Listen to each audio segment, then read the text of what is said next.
I think about things like that, like with missing planes, like missing a flight or missing a bus. I always think I was not supposed to be. Not that the plane was going to go down, but whatever, I wasn't supposed to be there for a reason. Welcome to the Supernatural Travel Tales podcast. I'm Sharon Blumenfeld, your Woo Curious tour guide. Do you believe in angels? Buckle up. We're exploring beyond the bucket list to talk about travel experiences that transform us. The best adventures happen when we check our baggage and open ourselves up to the unknown. You won't want to miss upcoming shows where we ponder travel questions like, I wonder if I lived here in a past life. So please take a moment to subscribe. You'll find even more information about the people, places, and experiences shared here on the supernaturaltravel.com website. Today, I'm chatting with my friend Tracey Clark. Tracey believes that she owes her life to an angel. More specifically, an angel in a convertible.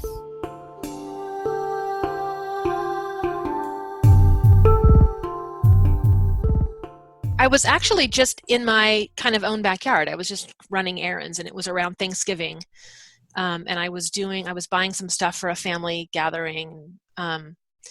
So I was just driving home, and I was a little bit distracted because I had my mind on all these errands that I was running. And I had just gotten this car for my birthday, I think like in August, the end of August. And then, so I'd only had the car for a few months, and I had a few things go wrong with the car, like something broke that wasn't supposed to break. And it was one of those weird things. And then I had someone kind of I opened my car door and someone ran into it as I opened it. And I had all these kind of strange things happen with this car. But so on this particular day, I was coming home from running an errand, and I was sitting at a stoplight, and I looked over to my left, and there was this beautiful, like stunning woman. She was probably in her late 60s, maybe early 70s, and she was perfectly coiffed and had this convertible next to me, and had this white glowing hair and these sunglasses, and his hair was up in this big, like coiffed, updo. And she was just so stunning that she was noteworthy. So I look over at her, and I'm seeing her in this convertible, and I'm like, wow, she's like rad.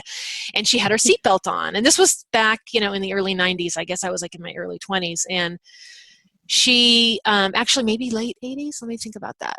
Maybe 89 or something. And she had her seatbelt on, and that was before we had to wear seatbelts. So I never wore my seatbelt. We didn't grow up wearing seatbelts, but she had her seatbelt on, and I was sitting next to her, and I thought to myself, oh, maybe I'll put my seatbelt on. Just literally like that, like just kind of like, put my seatbelt on. The light changes green. I zip out in front of most of the pack of the cars because I'm the first one, and she's next to me, but I zip out in front of her. And literally within 5 seconds, 10 seconds maybe, someone plows into me and T-bones me. Oh my God. I know. Crazy. So she's on my left. I'm on her right. I'm driving ahead of her. I pull out in front of the pack, which was the problem because the person that was then coming to make a turn was on my far left, and he was trying to cut across, and he was trying to get in front of all the traffic and did not see me because I was out in front. So he came across in front of her and T-boned me, and then I slid all the way into the curb and everything, which was so bizarre, literally 10 seconds after I put my seatbelt on. So I stayed put where I was. He did hit me on my side, but it was just ahead of me, so I wasn't crushed, thank God. And the first person that came, I was sitting in my car, you're in shock when it first happens, and the first person that came up to my window was her. Oh, wow. Honey, are you okay? I saw what happened. Are you okay? And I was like, yeah, I'm okay. But I don't even know when it dawned on me that all that stuff went down with the seatbelt. I don't remember at the time thinking I'm glad I put my seatbelt on or anything, but I do. Sometime it came to me like, oh my God, I had my seatbelt on by a total whim or a total angel. Like that was so bizarre and so strange. I do subscribe to the ideas a lot where if there is something that goes wrong or that something for some reason you're late or there's something, something strange that happens that is out of your control, I do believe that a lot of times we can be kind of saved from things we don't know are around the next corner. So there are no coincidences.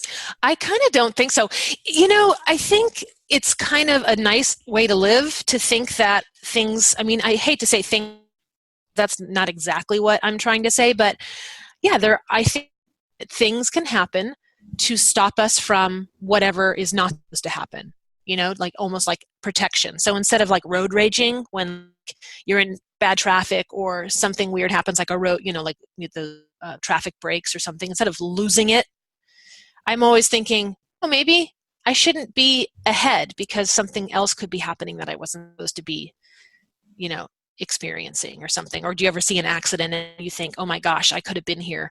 If I left earlier, I could have been here. Yeah, all the time. Yeah. So that's kind of how I think about things a lot. Which helps me kind of calm down when things aren't going my way, especially traveling. Like I think about things like that all, like with missing planes, like missing a flight or missing a bus. I always think I was not supposed to be. Not that the plane was going to go down, but whatever, I wasn't supposed to be there for a reason. And I think especially when we're traveling, so we're out of our normal comfort zone and we're sort of not in our normal routine. And there is this feeling of a loss of control. Mm-hmm. And that makes me uncomfortable. It makes a lot of people uncomfortable that, like, when you're supposed to be going somewhere and you have a schedule to adhere to and your flight is delayed, what's going to happen next? And it's so easy at that moment to freak out and say, this is not working out. I'm out of control, and get road rage or, get upset with the flight company and start tweeting or whatever. Right. But it is really good to remember that, or to believe that, maybe we're where we're meant to be. Like, you don't have to be in control all the time. Yeah. And I think it's always cool when you recognize, like, the people that you might not have met if you were where you thought you were supposed to be at the time, or if something didn't go a little bit off, or you didn't hit a rainstorm and have to run into the next coffee shop, to get out of the rain. Like, you don't know. It's like that sliding doors thing, right? You don't know what you could miss, or who you're supposed to meet. I've had so many of those experiences too, where something has gone wrong and I was late, or I took a different bus and I ended up meeting somebody that I otherwise wouldn't have met. And I think actually that's one of the reasons for this podcast, is that kind of an encounter where I met a famous psychic because I took a later bus. So I know exactly what you mean by that. So here's a question. Have you ever heard from or seen that woman again? Nope. Mm-mm. So she just vanished. Yeah. It was, she made sure that I was okay. And the guy that hit me, it was really weird because she actually kind of really protected me in a lot of ways. So clearly the seatbelt incident.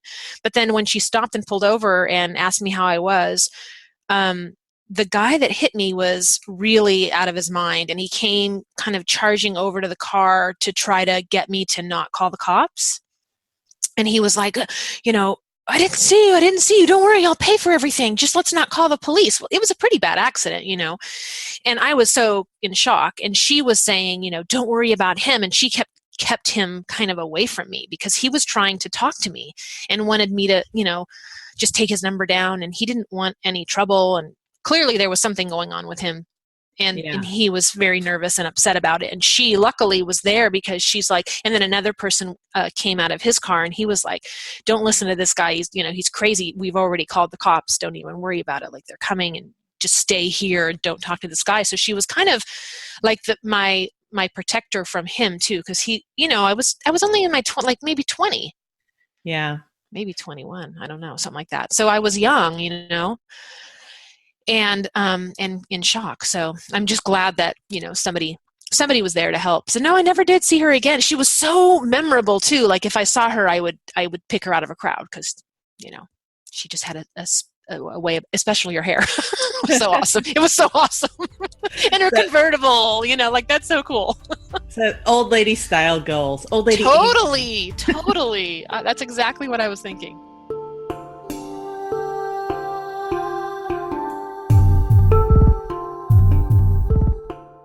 Have you ever had that angel on my shoulder feeling?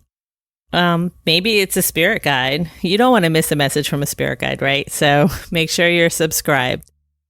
Next week, we're talking to my friend Carol about past life regressions and whether that feeling of deja vu really means something. If you're sure that you lived in Atlantis, this is a show that you definitely want to tune into. Thanks again to Tracey for sharing that story, and also maybe for giving me some old lady hair goals to shoot for. And many thanks to you for listening.